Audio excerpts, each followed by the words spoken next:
Troy, what is this? Is that the people? Is that people? Is it revenues? Water.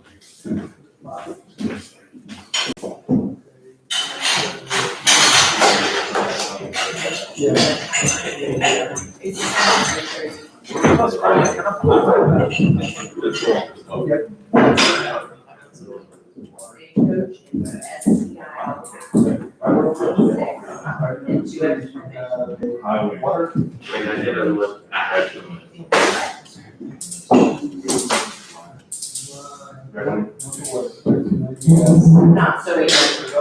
Maybe. Oh, you talking about the capital?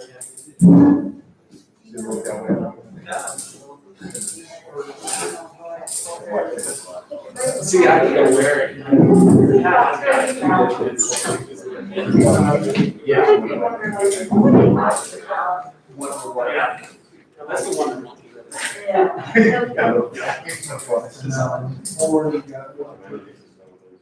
Yeah, development.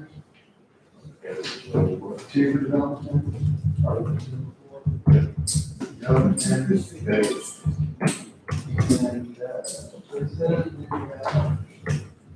Economic development. It was easier about 3 years ago. We could have just, I guess I'll post it now. Some committees, committees.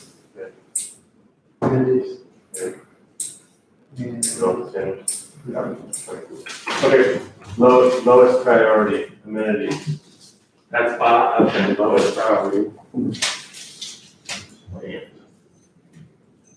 Second lowest, hang on one second. It's gonna be hard to read the first one. Yeah, they're pretty hot.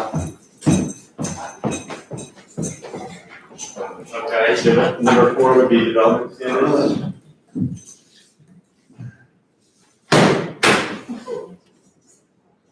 And then the next 3 are kind of mixed. That's part of this one, right? Yeah, so it would be 3. So 3 would be revenue and budget. Sorry, please. And then 1 and 2 is hot. You have 2 and 1. You hear that? Sorry. And then 1 and 2 are tied. Yeah, what between water and economic, I think water was, they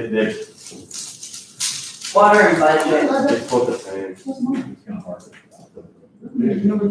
Yeah, I think water's number 1, economic number 2. They're both, they're top. Yeah, they're. Yeah. Okay, so these are the priorities and ranking them at the beginning of our session. So I want to do it again at the end. See if anything's changed. So with that,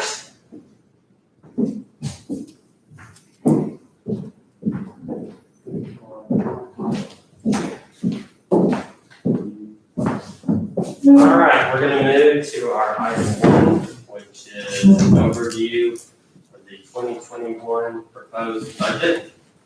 Mr. Powers, you have the call. So budget falls, ranking at the end, does that mean I'm in trouble?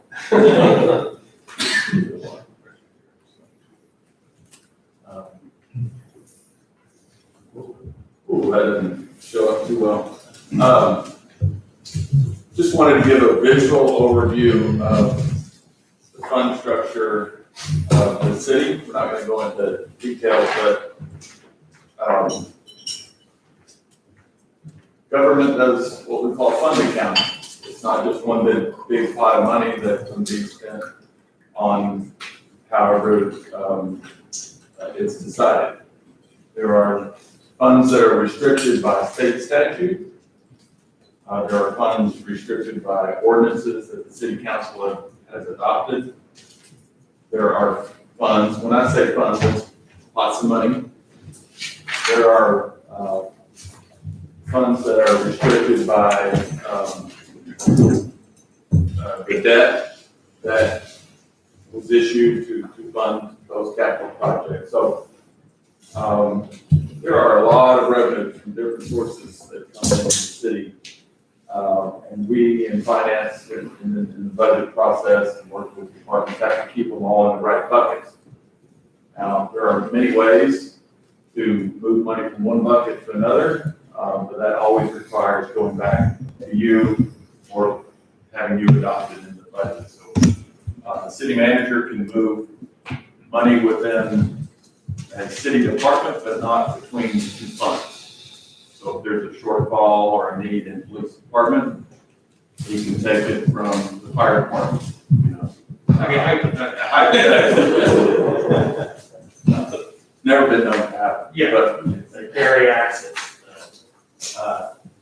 today, the presentation focuses on where we are with the general fund, and we'll just some high-level gloss into the capital projects, because that's the next item, I believe, on the agenda. I'm sorry, quick question, and I won't do this all day, but what are special revenue funds? Those are revenues that are restricted by either state statute or city ordinance. So an example of a large special revenue fund is the parkland dedication fee. Council has adopted an ordinance that this fee has to be used for these purposes, so it's a special revenue. Special as opposed to general, which is the general fund can be used however legally that the council wants. But the revenues coming in are coming in from very specific fees Yes, or yes, assessments. yes. And Robert, the only thing I guess that I'd mention is, yes, we're not finished with the budget process, but what we would like is to get some high-level direction from y'all on priorities, which even with the mayor and y'all have already put together on the front end of the meeting. And then we'll further refine that down to the details, line items to get there. Come up with the draft budget, the actual draft budget. Right, want to cover briefly what the state legislature did to cities and counties and school districts 2 years ago. It's commonly known in the business as SB 2, or excuse me, Senate Bill 2. You may recall it, but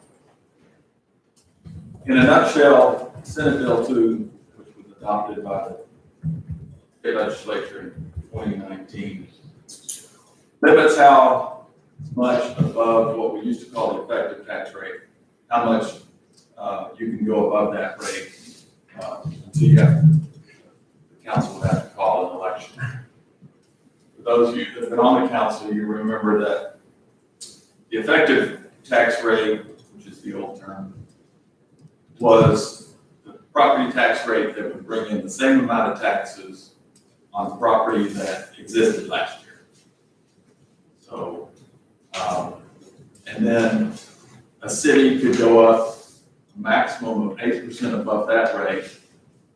If you went over 8% for that rate, it was called the rollback rate, which meant that the voters in your community, if they did a petition, enough voters could call for an election. The new law is that what we used to call the effective tax rate is now called the no new revenue tax rate. Then there's what's called the voter approval rate, which means that cities and counties can go 3.5% above the no new tax rate. Not 8%, but 3.5%. Then if you go above 3.5%, it's an automatic election. You know, you can't roll the dice, you can't have a sense the community really wants X, so that really changes the rules. I don't know if it changes how everything is done, but it does change the rules. So what the preliminary budget has in it going up to this point is going up to that 3.5% above the no new revenue rate. Anything higher, and that We don't have the official calculations yet, which the county does this for us, but my estimate of the property tax rate is still a decrease of 1.5 cents. Because of our growth, and increase in value. So, but I think there's gonna be stay under that 3.5%, I think there's gonna have to be a reduction, at least 0.5 cent on the O&M tax rate. And then because of our growth, at least a 1 cent decrease on the debt rate. So we will know for sure at your next council meeting on August 6th what those numbers are, but I think at the bare minimum, we're looking at a 1.5 cent tax rate decrease. So, And we have to decrease in order to stay under the 3.5. Is that what you just said? that's what I'm estimating. We just got the certified rolls from Travis and Williamson on Thursday and Friday. Williamson County Tax Office takes all that data, calculates the calculation. So at this point, I just do, back to the envelope calculation. So you said we don't use the effective rate anymore? That's the term. The terms has changed, it's called a no new revenue tax rate. I think they're trying to make it. Is that 3.5%? That What is used to be the effective rate? what used to be the effective rate. The limit, what used to be the rollback rate, is now the voter approval rate, it's 3.5%, so, but less. I think that there's, some of us are also trying to attempt to make it a little bit more clear to everybody, because when you say roll back, it really meant roll up, or depending on how you look at it, so it wasn't real clear to a lot of people in layman's terms, but it's, I think moving forward, it'll be a little bit more understanding. I talked about a lot of this on this slide, but the last bullet, for every penny on the Leander tax rate, it generates over $600,000 in general fund revenue. So. Okay, here's some graphics on the property tax rate over the last 5 or 6 years. In 2016, the total tax rate was a little over 63 cents. It's been decreasing a little each year to 2020 is the current year that we're in, the second from the right, and we're at 54 cents. My estimate of where we would be if I was currently right, which is not true, would be down at 52.68 cents. The red line on the bottom is the debt rate. The debt rate has to equal, the debt rate pays for existing debt. So you can't fiddle too much with the debt rate. You have existing debt, the property tax base is what it is. How much does it take to pay your existing debt? You can't factor in, oh, we're going to issue some debt next year, so let's add that in the tax rate. It is always looking back at what your existing debt is. But had we done all the projects from the 2016 bond election, that point at 2021 would be a little bit higher, correct? Probably quite a bit higher. Yes. Because there's still tens of millions of dollars in bonds that still can be issued over time. So that would be several $1 million in debt service. What are the numbers then? The debt rate is at how many cents? 20? It's right at 20 cents. And the, actually, I mean, these are preliminary for next year. And then M&O would be. What would that come out to be, management additions? 20 cents, what's the percentage of the 52,687? So I tried to address that on about 40%. On the right-hand side is the historical split between M&O rate or the O&M rate, depending on how you call it, and the debt rate. The bottom shows you the debt rate. So you can see that since 2016, we've been above 30%, and in 2020, we're right at 40%. So Now, that's the percentage of the property tax rate. Right. It's not really a percentage of the revenues. No. Yeah. Do we have that number anywhere? We can get it. Okay, I have it with me. I mean, it's just, I'd be interested in that. What our debt service is, I guess debt service. Well, so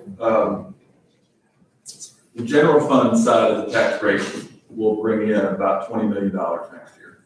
Okay. The debt will bring in 14.5 billion. So we bring in $6 million more on the general fund for the tax revenues than the debt side. I'm sorry, you said debt will bring in 14 million, that's not English to me, because the debt is spending, not. The debt tax rate Not, generates $14.5 million paid for the debt service. okay, so we're not talking about taking out more loans, brings in 14 million. No, that's the tax rate. You say we're spending $14 million on that. Okay, got it, okay, I understand that. Big laugh. Sorry, you know this is hard. So the chart on the left shows the property tax base in Leander for the last 7-8 years. Nice curve upward. We're gonna hit 7 billion this year. And I should point out that the tax base is always as of January 1. So these values are a snapshot in time of all the property in Leander as of January 1, 2020. It's all pre-COVID-19. There's not anything that can be done to change those values because of what's happened after January 1. Those are the values on that day.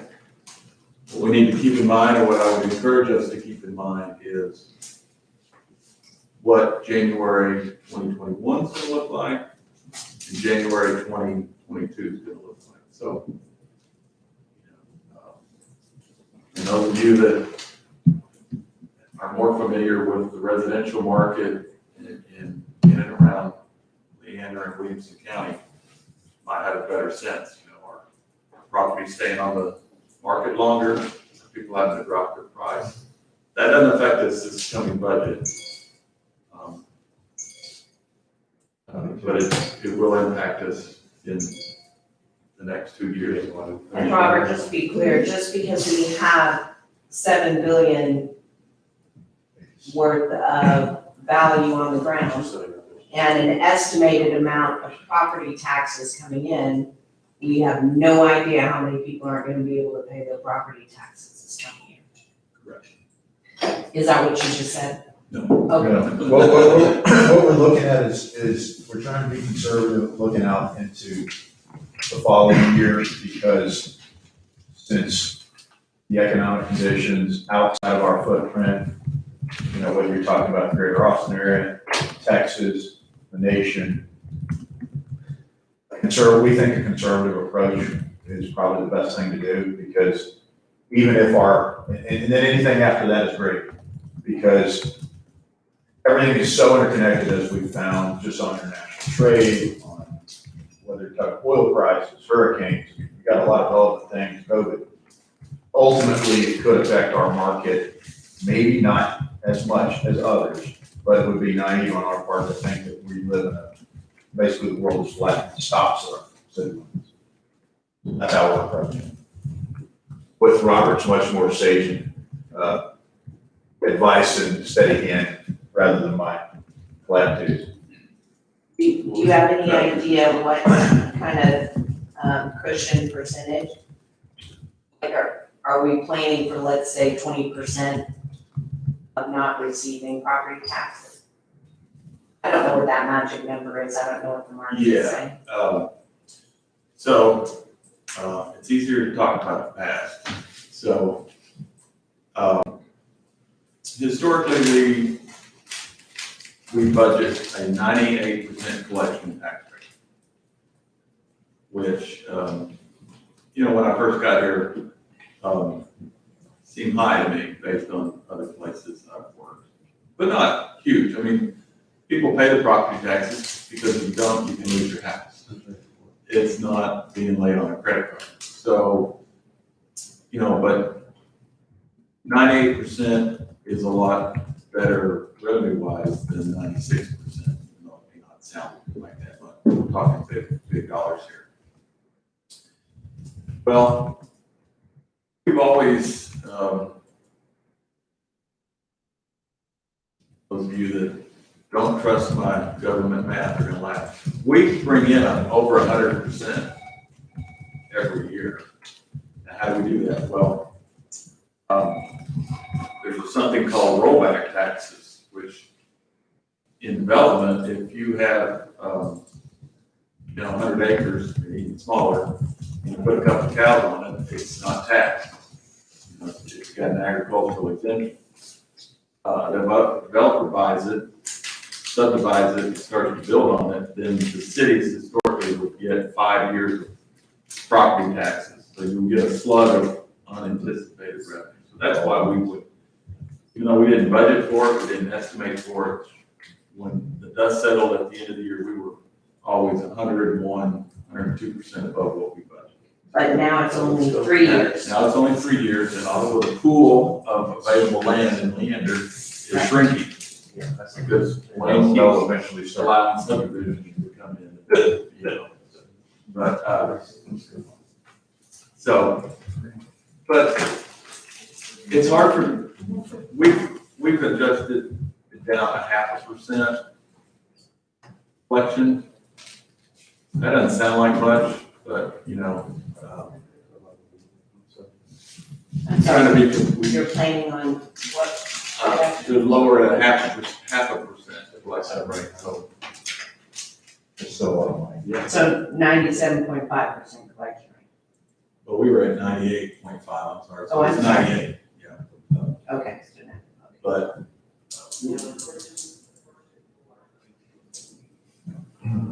because of what I said earlier, and that we're trying to be conservative on all the other revenues, I just think that would be too conservative.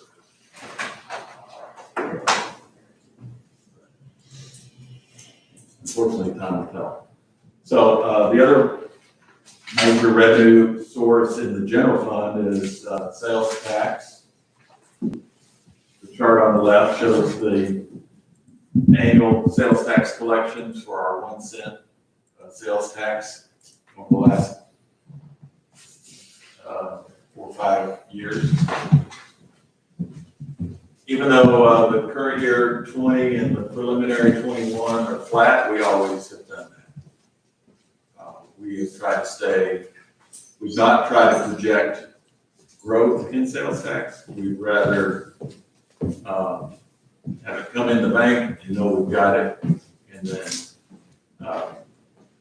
use it the following year. So it is a conservative budgeting approach, but it's not atypical. The chart on the right shows you how we're doing month to month compared to last year. The red bar on top is the current year, so every month we've been above the previous month from last year. And Jason has a I question. think so. So just so we have context, this is actually half of our sales tax. Half of it goes that shoots you. Well, legally, it's not our half. Legally, it's Okay, Capital legally. Metro. Leander, inside Yeah, the but city this- limits, this- inside the city limits of This is what we Leander, have to we work with. brought in about $14 million in sales taxes. Somebody went in the corner store, and when they did that, there was $14 million of sales tax generated in the city of Leander. Yes. That's it, I mean, I get all the other complicated and, Well, no, the state sales tax is 6 1/4. but I'm talking about our portion. Our What we would 1 get. cent. Come on, Rob, you know where I'm going. Well, but I hear this before, for years, is Yeah. why does the city contract with Capital Metro and pay? Well, so we don't have a It's contract. not, Not a contract. it's not. Well, it's, I know I what mean, you could capture it, it's not for that. You could capture it on So, the. so for optic, the city of Leander, right now, we're generating about $14 million of our 2%, or 2 cents of the sales tax for the state. State does 6 1/4, cities are allowed to do up to 2. So, yeah. And so when you look at other cities' budgets that do have 2 cents as opposed to our 1 cent, they would have, if that were Leander, we would have $6 million to do those types of things too. I wish that we showed it because when people see Cedar Parks or they see somebody else and it's the whole 2 cents, and then they see Leander's, they go, wow, we are way behind where they're at. And I mean, we're behind, but not as much as looking and seeing 7 compared to 28. You know what I mean? I think where Robert's coming from though is it's not I technically understand. part of our budget, so we don't Yeah, have it to, as a discretionary piece to, let's say, redirect to, Yeah, but Rick, I think the point kind of is that to show that, so this council and future council makes a decision, they see. I think we'd have to do that almost as a separate exercise, and it could be a supplement. Okay. I think that would be, Like almost what we would do is probably pull what, you know, I mean, just what that revenue stream would be and show that that's our participation, and that's what level it has been, and then you show the cumulative. You can do that, That's what we. but it's not part of the sure, city budget officially. right?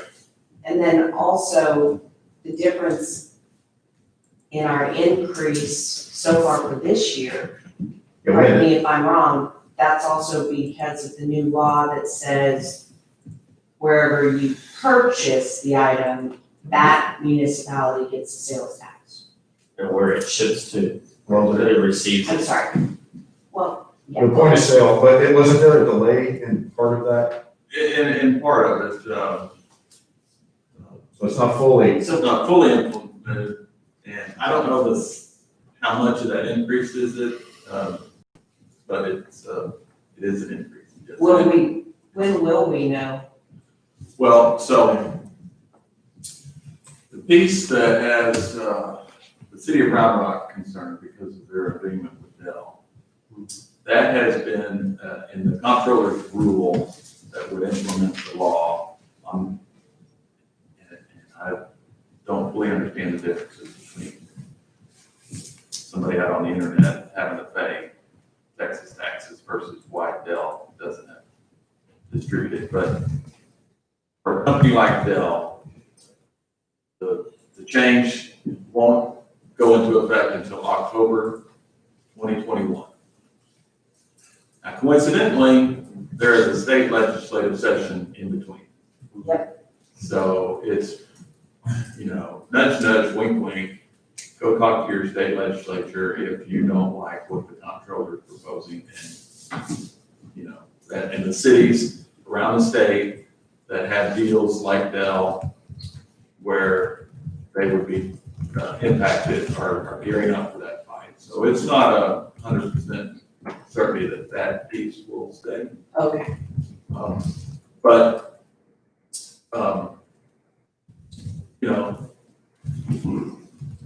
10 years ago, companies like Amazon that didn't have a presence in, or didn't have a retail outlet in Texas, didn't collect Texas taxes. And the comptroller went after them, and they fought, and got settled or won in court that said, no, you have a presence in Texas, you just don't have a retail store, but you have outlets in Texas, so you have. So that was a big boom. Amazons of the world that were in the internet business but had presence in Texas, we started to get a piece of that.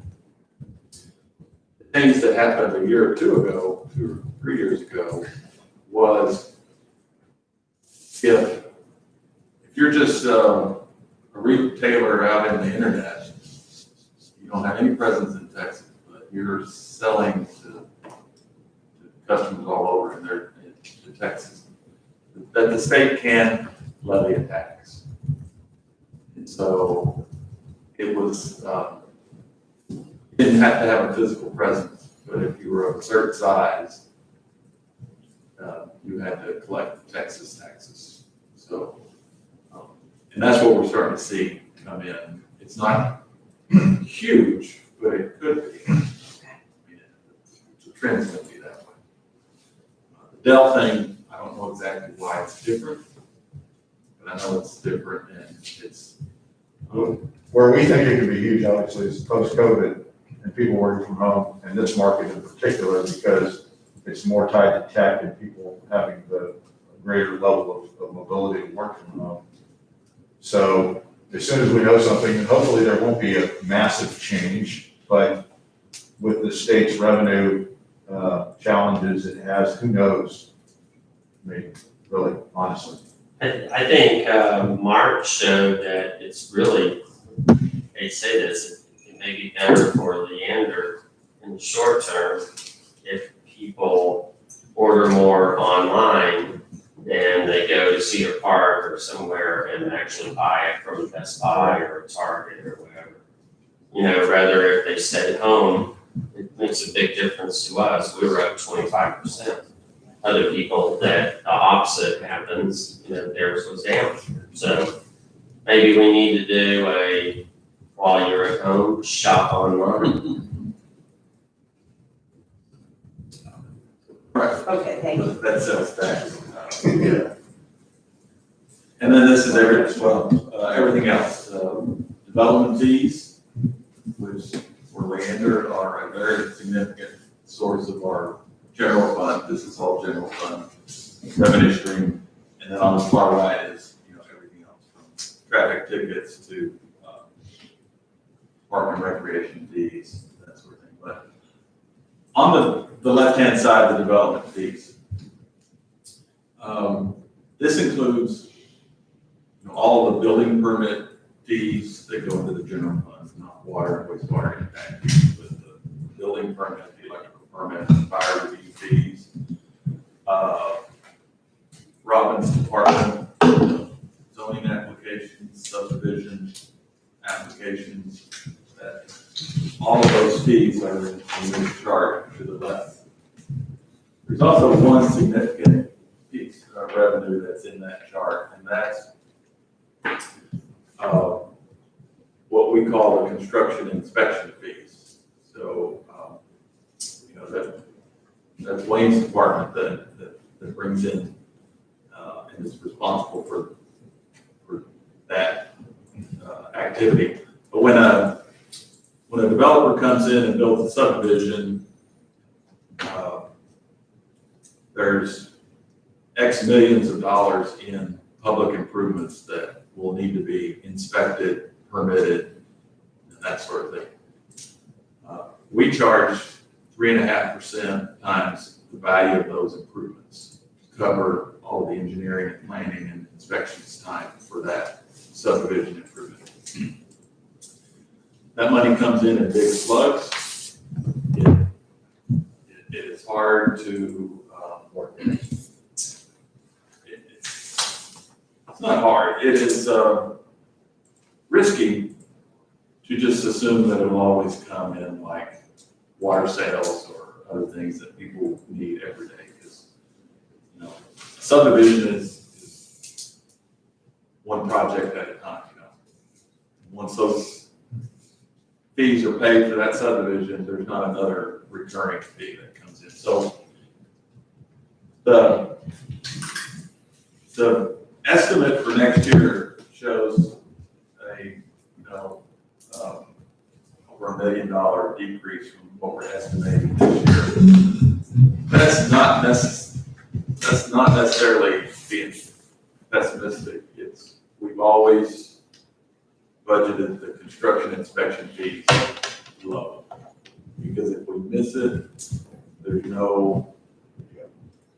You don't want to bet on the come on that one. And the other issue is between COVID and then also not absolutely, when you look at Frisco, it's a little bit different because they've continued to grow a high proportion. But if you look at most fast growth cities, your year-over-year growth will not that it plateaus, but the percentage, especially as you get up close to 100,000, most radial suburban cities, at some point it starts slowing.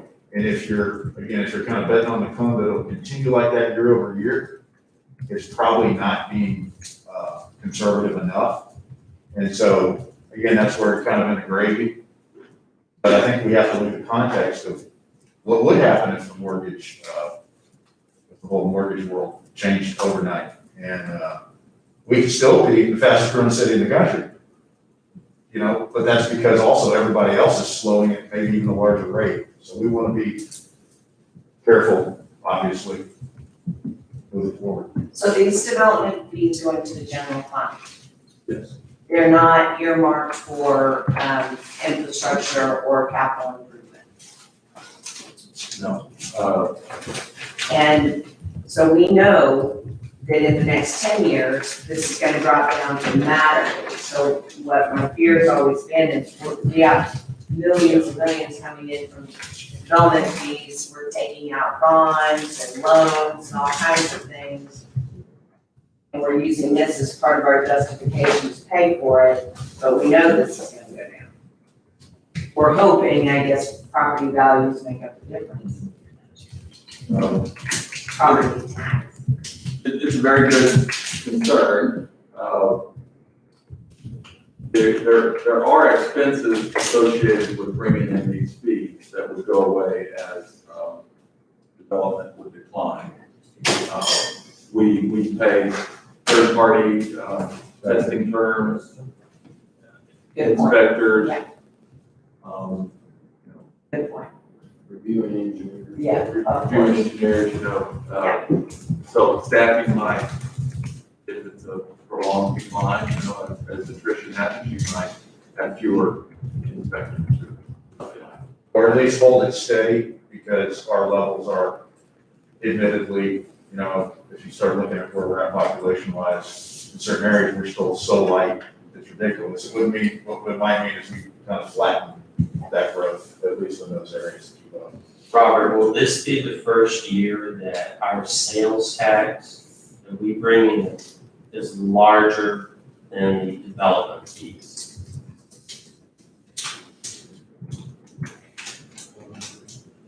I'd have to look. That would be a turning point. Yeah. Just I remember when I got on council, it was like 18 or 19% to 12 or 13%. And my goal in my little head was to reverse that and make the sales tax much bigger, obviously, than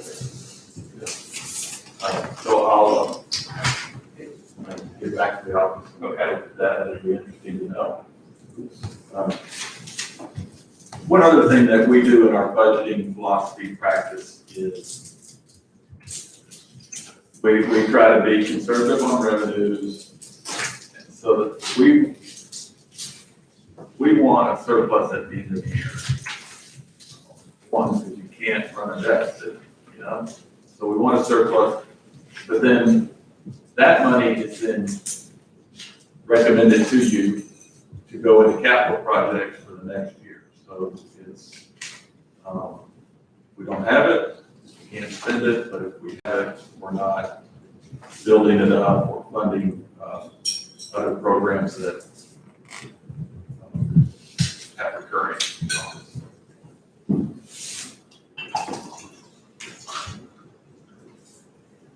Personnel, salaries, taxes, health insurance, workers' comp, all those things in the general fund. Chart on the left is the blue bar that is personnel costs in the budget and everything else. So in the last 4 or 5 years, and this is not atypical, personnel as a percent of your total general fund budget is 55 to 60%. So it's, the larger we get, the more that percentage is growing as a percent of your total budget. But we're not in a abnormal range, but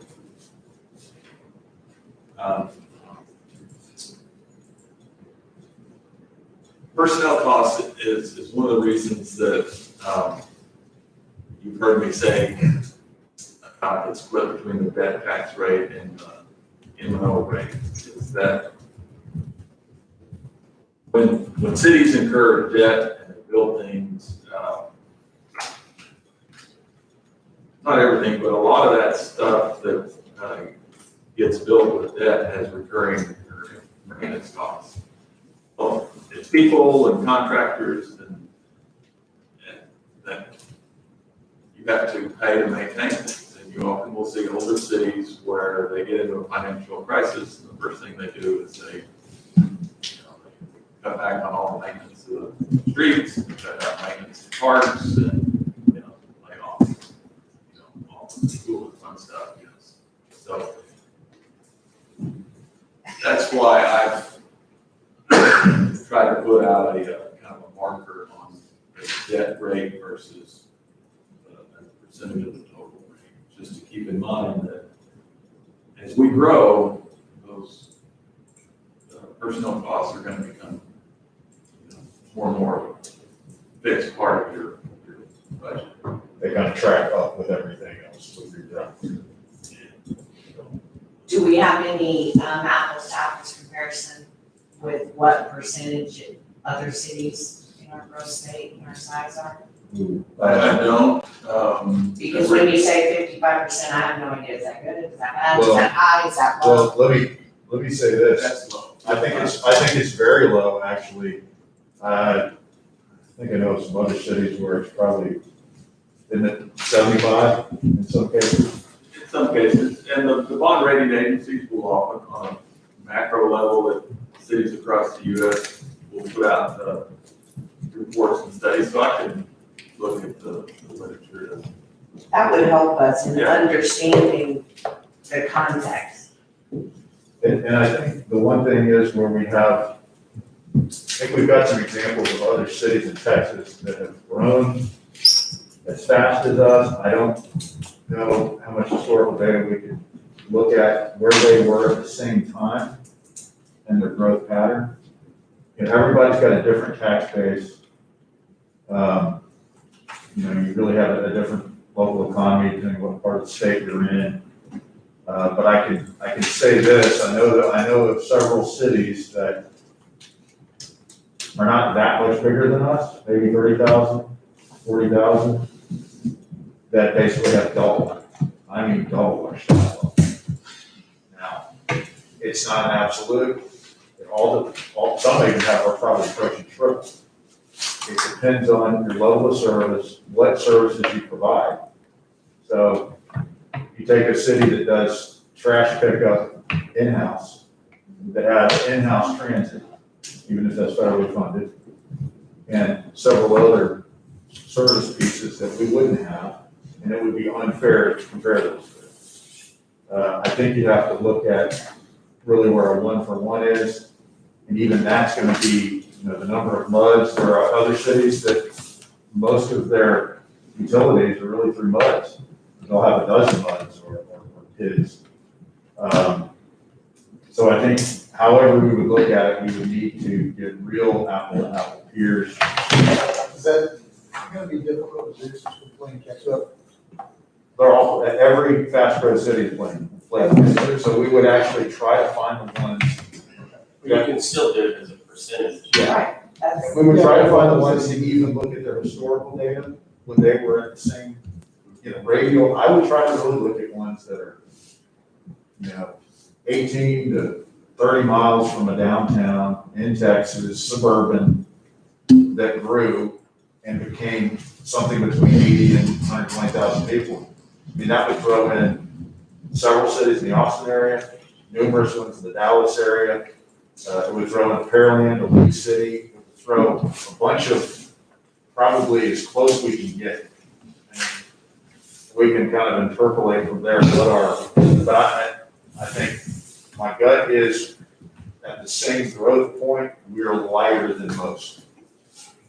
and so you said the bond rating company may have some data. They do a lot of macro data and analyzing the cities, like that. And if you want to, just have all staff, if you've got teenagers with an old car, just drive that.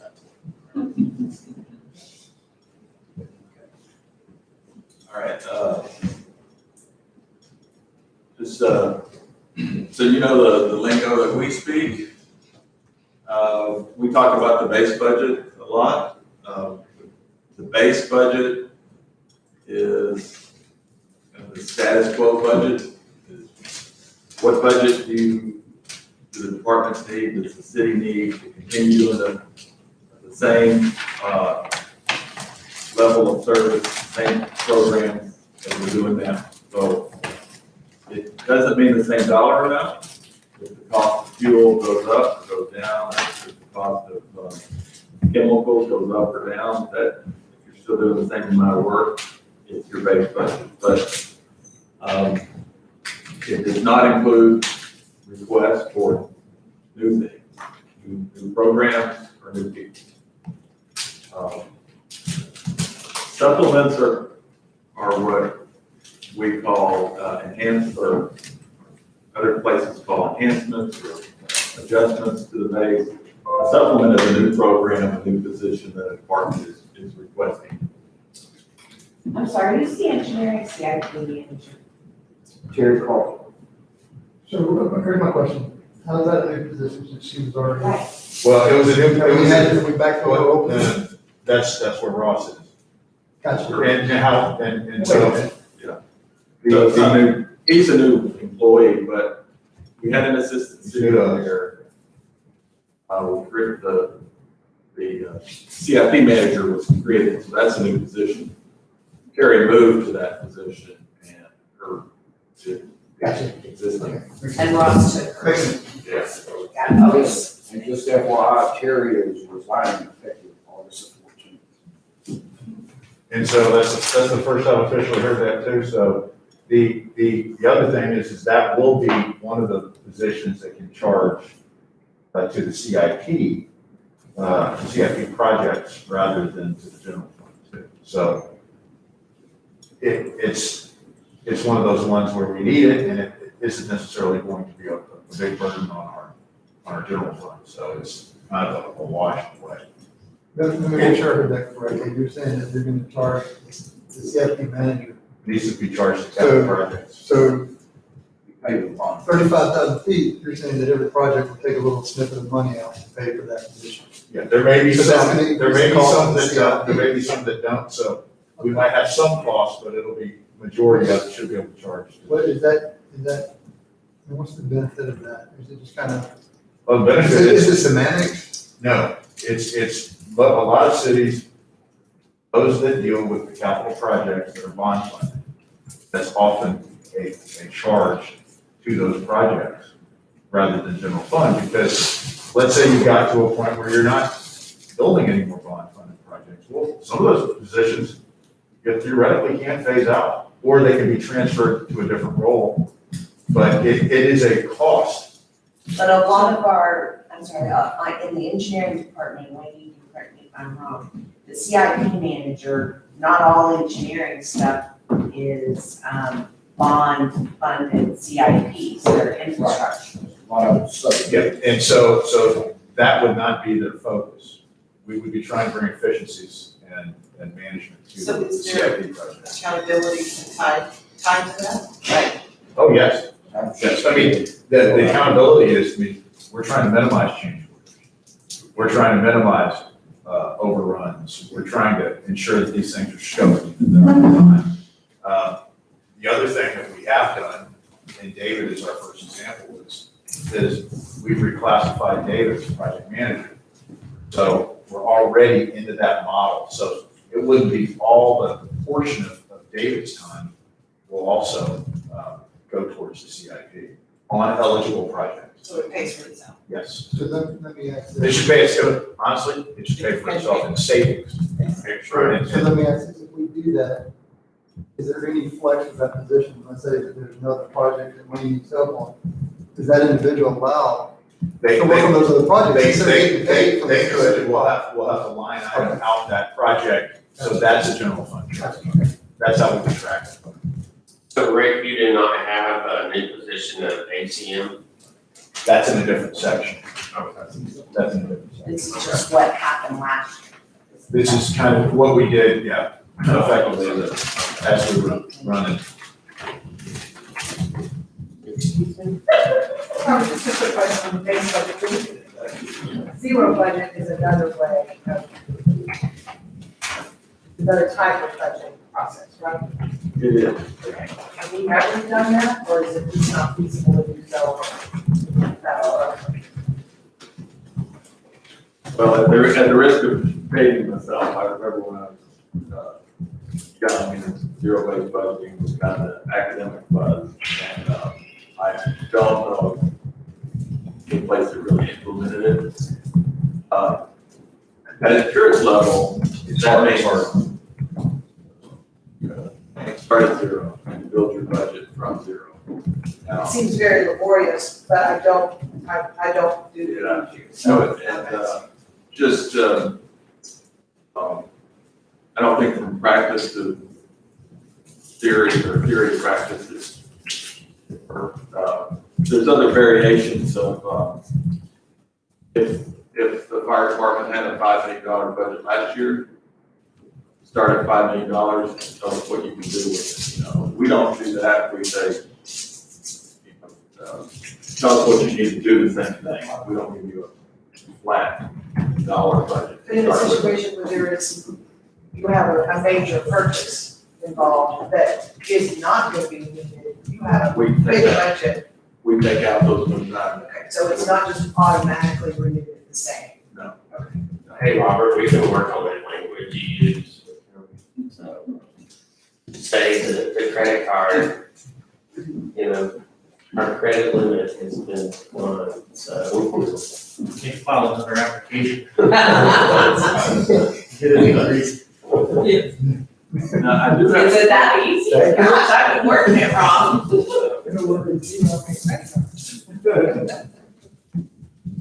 I do have some budget tricks, but there are directors in the room, so I can't tell you everything. That's what we agree here. That's right.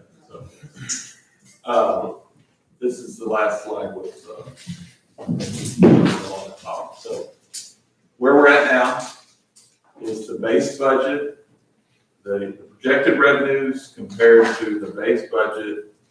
We have roughly $675,000 of surplus. What, we had 1.6 last year?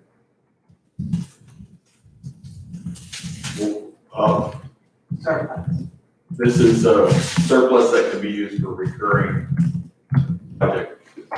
Looking at next year, not the surplus of the current year. So what typically happens is that during the budget process, the manager and I are looking at projected revenues and department requests, and then the manager says we can afford this one, we can afford this one, and all these others. And then when the budget is presented to the council, it's balanced. So one of these next slides will be preliminary recommendations on if it was just up to staff and the city manager, how that $675,000 would be spent. Or could be spent, Could be. because we kind of want y'all's 30,000 foot view input, direction in light of all these things, water, roads, infrastructure, economic development. So that'll give us enough ammo to refine. How, the second bullet, surplus can be used to fund recurring supplements. I thought you just said we don't use surplus for recurring. This is not surplus from the current FY20 budget, it's looking at next year, anticipated revenues versus our base budget. We're not It's a delta recurring to We're not done budgeting yet, and we still have, $675,000 that hasn't been allocated in what we project in our current revenue. revenues over cost of the base. Okay, I understand that, but is that a one-time 675? No. No. Okay, all right, then, thank you, that answers my question. That would be where we could grab add some additional personnel in some areas we need. Now, in the current fiscal year, the one that we're in now, that's gonna end in September, we're doing pretty good. The anticipated surplus from this current year that we're in is at the low end, 1.8 million. At the high end might be 2.3 million. It's all dependent on the remaining months of sales tax and what the development community does with building permits. And so How does that compare with past years? A little bit higher? Slightly better, yeah. We've, 1.5 has often been where we've been at this, and What do you mean, 1.5, 1.5 million? yeah. So the current budget that we're in, this time last year, we were anticipating a surplus of 1.5 million, so that's what was budgeted, that went into capital projects, as one-time cost. What we're looking at now, and you'll see a laundry list of one-time projects that could be funded with that 1.5 or 1.8 to 2.3 million. You don't have to spend it. It doesn't go anywhere until you say. Just to put it out there, the city charter requires the general fund to have a reserve of 25%. Council can vote, the charter does allow the council to vote to dip into that reserve. And we asked you to do that last October when the interim city manager recommended a couple of those positions you saw. And it was too early in the budget to know that we had surplus yet, so. But Robert, let me ask you a question. So if we were to create a, for the company, for instance, and fund it with a 1/4 cent, that theoretically would come out of the 1 cent that we do keep sales tax, I would believe. It's semantics really, but, how would that change? Does that just change everything? It would change that surplus, amount, Robert, I mean, heading into the next FY21, so didn't we estimate, was it like $500,000? Oh, for Avalon tax. No, for sales. 1/4%. Remember? Yeah, that's Where we- probably So instead of 675, it has to be 175 there, and so is that wrong? No, it's 2 million. if 1 cent will bring you 7 million. Yeah. Half a cent. We're gonna be 8 million next year. Oh, okay, yeah, you're right. It would be $2 million. I So, mean, it's not insignificant, but that would change our budget approach. but you would also theoretically change the budget for the Jonas Brothers don't get it. Yeah, they would go probably to another cost. So, I mean, yeah, you would change that level. But they still end up, the economic development effort still ends up with more money. you know, because their budget is $2 million a year. So, No, it's not. even though they think it should. So, with that said, I won't go into these, line by line, but they're all in your packets. Down at the bottom right, you can see recurring available general fund, $675,000. That's our estimate at this point in time. As Rick mentioned, this is not a final list, but these are projects that were leaning towards being recommended, Rick? Yeah, the reason is, yes, on that side, those are our, obviously, it's over right now, we're gonna have to shave that down. But we can't have everything, you know, there are some things in there, that are pretty significant. And this is, again, this is on the recurring side. We will have to bring it down by a couple $100,000. But these are really the highest of the high things coming from each of the departments on the recurring side. And so, you know, if I know that Robert shop runs lean, Robert, Robin, Wayne, all of the above. There's, you know, as we grow, there's also still needs on the public safety side. There's also some things just in terms of some retrofit things over on the PD building. So just generally, we would kind of like your just thoughts about some of these, if we're heading in the right direction. It's kind of guns and butter to a degree because, you know, we're trying to keep up with technology, but we're also trying to keep up with workload with staff. And we are lean. I mean, we're at 340 FTEs. And I can tell you by comparison to so we've got, what is 78,000, I think, into this year roughly, at this growth rate. Does that sound right? Population? Is that Say the number again? 78,000? Is that right? Yeah, I think we're right now. So by comparison, take another city that doesn't have in-house trash. But by comparison, I think League City's now 110,000 people. And they got 660 FTEs. So, Well, they're not as efficient as but then you can't compare to a Galveston that's got in-house trash and some other things, and transit, and they got 880. So, Right. And they got only 50,000 residents, but they're a different paradigm as well. And so what are assistant directors 3? And it's only $30,000. So that is to, That's a bump.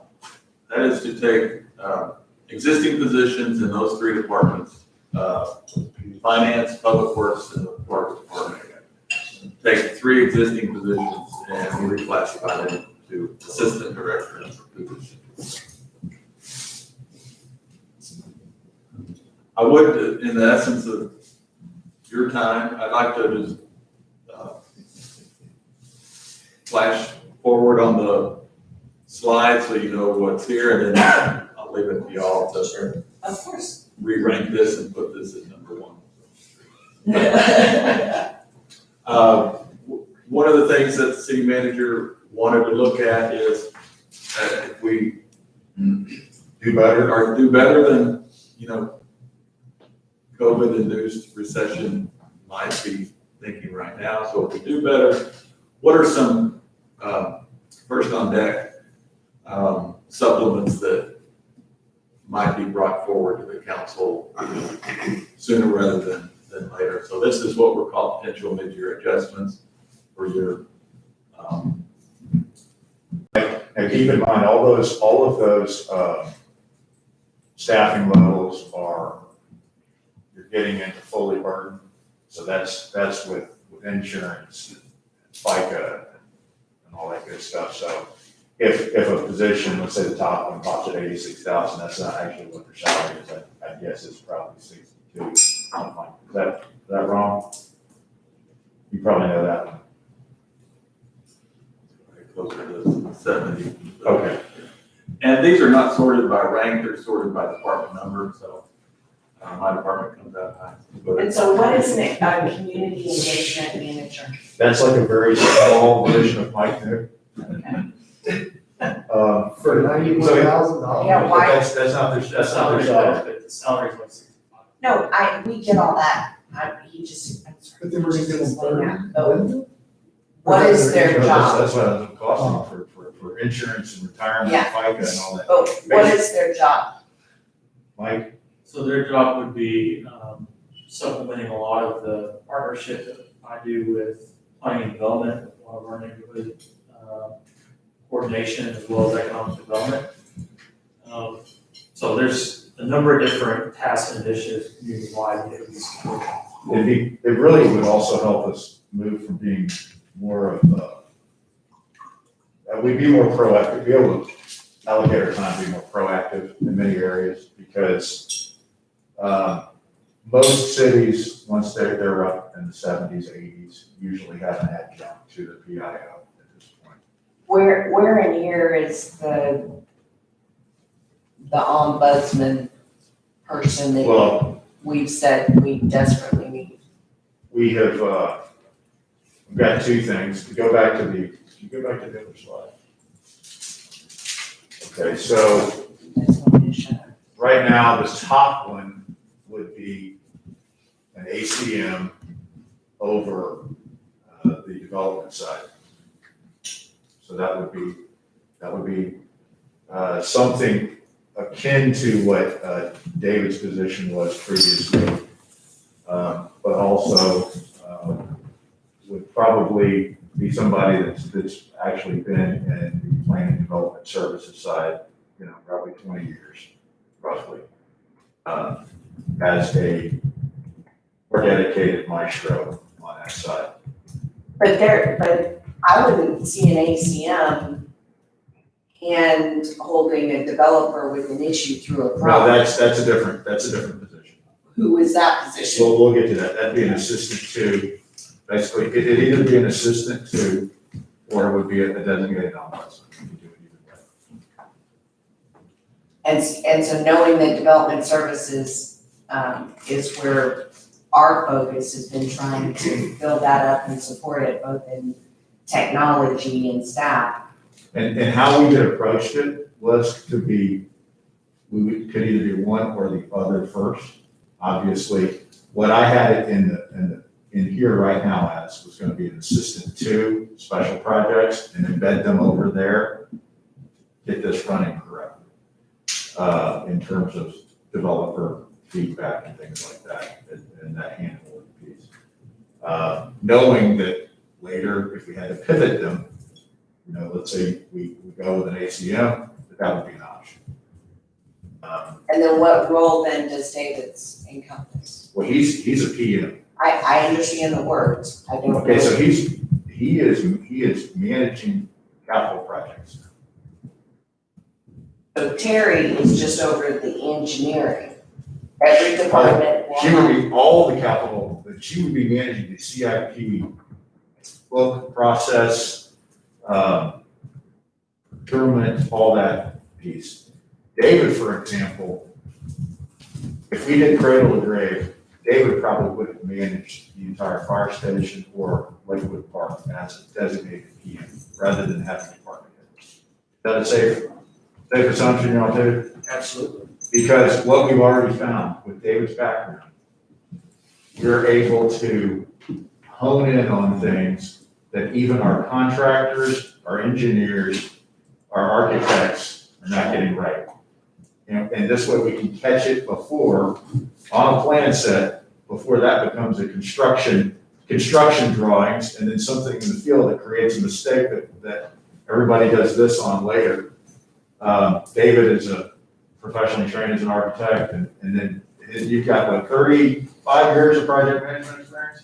oh, I know he can do it. I guess my question is, in the hierarchy, you've got an engineering CIP, person. You are going to ultimately have some that are pure engineering over time. We're gonna, To Robert's point, because this line by line drives me nuts, I think we all know that. Okay. So for this, we need to set up a workshop. for- Okay. for this. You know what, it would also be helpful, like, I mean, just write a short description of what the desktop support technician one does, or what they would potentially do. we have those. That And would be helpful. include that with the department, you know, just an explanation. I mean, I know it'd be cool to have this cool camera, but it's not really necessary. What's wrong with the current? Oh, wait, go back. You're talking about the Axon? Yeah, Oh, that's PD. I know, That's So the I one. have to get off this. I'm page. just making something up. But it- I'm saying $150,000 for landscaping, please get off this page. But a couple of those have to do with, You can do it for cheap. I will. getting everything in one technology package and making sure that we don't end up with a scenario which that we think we will, with some of the current technologies we're using going away and then us having to do it anyway, but not on a schedule. So those are some of the ones that Greg, as an example, has, you know, to get everything on Axon, I think would be, and it'd be like the last one, those are the CID, interview rooms, which, those are never a fun place for anybody, but those are, to make sure we've got all that technology tied in and can talk to each other. We can get into those, you know, when we do the workshop and, I'm you sorry. know, I'm the same way, Martin, but we just. Okay, no, you're right, I'm sorry. Okay. This was in the concept is, these are the one-time, projects that leaning towards recommending, for the 1.8 million. Then, Now go back. Oh, Rick. Hold on. Oh my God. Hold on. The one of them is an example that I wouldn't like, I'm just gonna jump out, like I said, stage, that is one that if we pursued it, that would be if it's an RFI, not coming out of, if that's funded with, so that isn't one, let's say on my side, that I would say we would fund. That is one we would be funded through a RFQ sponsorship process. So that one right there would be, I know they're designated in there, so it's CIP committee rather than CM. And so those are things that, you know, we have the committee and could come off automatically or get deferred and get funded through another process. So there is some, you know, look at our over under. So Yeah. it could get closer to the 1.8 pretty quick. Okay. and yeah, just everything that got submitted, completely unfiltered.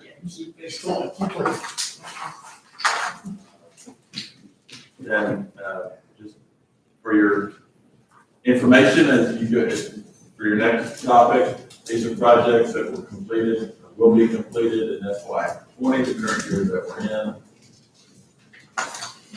in. These are projects that at this point are ongoing. They're budgeted or approved in this year, and they're rolling forward. I want to highlight two projects. One is the Brushy Creek wastewater plant expansion. That's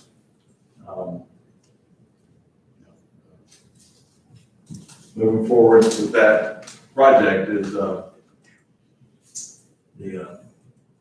$30 million go up a couple of rows, whoever's the magic fingers there. But we're going to stay a partner. It looks like that's the most that we can do at this time with our negotiations. We're going to need to borrow some money, pay the next 2 quarters, and then the fourth and final payment would be in the fiscal 22 budget. that would come out of utility funds and, impact fees, but at this point, it'd be the majority would be debt service in the utility fund. Why is it on there twice? So really it's 46 million? Yes. Why is it on there? Different funding sources. The first one is, would be a new series of debt in the coming year. The one that starts with 26, maybe I have one. But Did you talk about the great time? no, Not this slide. all right. That's the This one is impact fees. We've already paid that money out. That's the money out the door. This is money that we would borrow. Thank The other one I wanted to bring to your attention is, I was at a CIP meeting, subcommittee meeting. I heard some discussion on East Street. I don't know what your plans are, but once y'all, those were bond funds, it's out there. Just wanted to let you know that it's probably something that needs to not be overlooked. So it was budgeted in 20 for 4.5 million, but that hasn't been spent. Correct. Yeah. And that 100 may be high. I don't know when it would be on the progress of that, but Oh, I'm sorry, right next to it, year to date 20, get it? the last thing, there's some projects that were budgeted, haven't started, and our understanding is that they are not to continue forward, and that this was a miscellaneous, didn't add anything. Brushy Creek Trail out of the 2018 park bonds, San Gabriel Parkway, this money was part COs, but also significant developer contributions potentially, not contractually, but potentially. And that got sidelined when the Hero Way East project with the county was submitted, so that's why that's not moving forward. And the last one is a small project, Leander Commons Park in the park. Last thing is just the calendar, and I'll stop there. So can I just request, Star, that you get us a budget workshop before the 20th? For Before the 20th? Correct. Right, guys? Right, guys? Yeah. Because when you present, it's beautiful and it's quick and but, then I get a million questions. So I would like a workshop before, before we get on that. Thank you so much. On this something? No, on the whole thing. Look, I would really recommend, and don't take this personally, but members of council need to meet one-on-one with Robert, and so that we don't spend 2 hours going through that workshop and the budget discussion. There are certain questions that you can meet with him and get answered before the council meeting, and I would certainly recommend that we all do that. instead of a workshop? No, we can just sit through it a little bit faster than if we haven't talked about anything, and then every single question we have is during a workshop, and all of a sudden the council meeting goes 4 hours instead of 2. I would implore council members to set up some time for Rick. You're welcome. He has some pretty good ideas on this process, because I would do an incredible amount of work, and for me, I'm a junkie, but I think there's better processes than getting us time to go down to, especially like for me to go blah, because, I see extraordinary Greg down here, he wants elliptical to do laundry while you're on it, but I think keeping us out of those weeds and just giving an overview and allowing the city to run it, because when we get it like this, it's our job. I'm still gonna go through and try to catch up, but I think a better process from staff to council, so we're not spending hours and hours. But even for me as an example, yes, I'll look at it across departments. But when we get down to the nitty gritty, and we gotta go back and say, guys, okay, I need you to make it work, pull it out. I'm not gonna tell them necessarily which $5,000. Sure. The coffee machine versus the coffee machine. So then we'll get it down to really, if we get y'all's big picture, but let's, as an example, ombudsman over here versus ACM on the front end, or do you do the ombudsman first, do you add the ACM as a mid-year, kind of flip it? We could do it a number of ways. Now we know we also have to go out and get another CIP person, or either shift someone that we already have, and then hire another assistant city engineer. So kind of y'all's highest priorities, and we'll make it work. I think we've been pretty clear, I've been clear, I can't speak for them. Our highest priority is development services, and yet I only saw one planner request. Well, but we also have a massive request to go from my permit now to I saw another that. software, and that is $380,000, and that's kind of her point is that should have been up there going, because that's one of our most needed things. But that's in, And everything we saw today, but I mean, it wasn't even touched on. Right? It's not in the supplements because you've already. It's it's already, budgeted. well, it's already, it's in the base. budget. It's in the base. Well, why is it in the No, supplement? no, Was that, Yeah, it's in the supplement. it's recommended, it's in the recommended one time. Yeah, the one time recurring, Well, it should be, Yeah, those are recurring. the one time, non-recurring. I was just gonna add too, I think if there are conversations prior to a workshop with happening, once that workshop happens, we can identify those priorities based on those discussions and really tighten up the presentation. okay. So we're not starting from From there, the very top of the budget going all the way through, we're actually hitting all those things that. There it goes. There it is. See, this would be part of that process. And I'm gonna touch on this later, but council used to meet with the city manager the week before, the week during council meetings, and it kind of got out of hand. I mean, the city manager would spend up to 20 hours a week sometimes just listening to people that ask a lot of questions. Anyway, so, we want to balance that, but I think we kind of do need, I think some of the last council meetings we had have shown us that maybe we need to get back to that a little bit, because we do have new people, and I think it would help us kind of know where he's going. And certainly if there's agenda items that are the big ticket items, I think we should discuss those with Rick. And I think one thing we could do is, like even set a day, and then if I have given a preliminary high level of things that each of y'all would have as kind of, let's say, top 3 questions, I could pull, let's say, Wayne in for your meeting, if Robin and Catherine, Jason, and Robert will be there at every meeting. Just teasing. And so we can do it like that, and we can block it off as a day, and I think that we could probably. Council should be very cognizant of this time. Well, that's, And staff time. Right. It shouldn't come in like counting them. contacting staff. It's I don't. correct. Not unless I ask for permission. Right. Yeah. Right. Before I go to any of. Right. You got it. That's mine. Yes. Hey, Dara, I'll step in and I'll do Dara, but it won't be like, whatever. Well, We need to keep in mind. Yeah, that absolutely. 2-3 hours can pass very quickly. absolutely. If we keep them and We keep can't- staff from doing their job, they're just not, we're not gonna like it. I mean, seriously, I would literally go through and have your questions beforehand.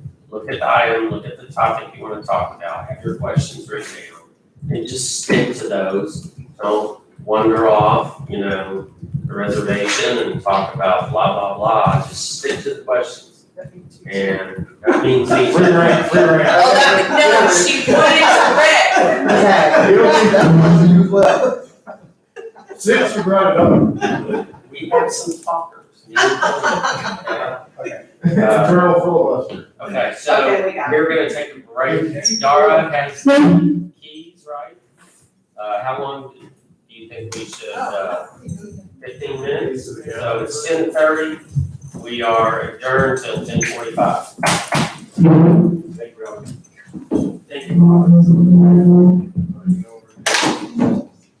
That's right.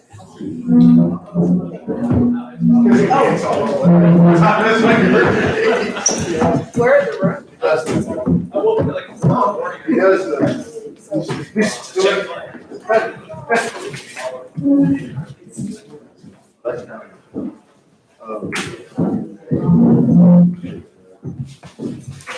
So originally. You guys ever seen these? I know, we've been switching.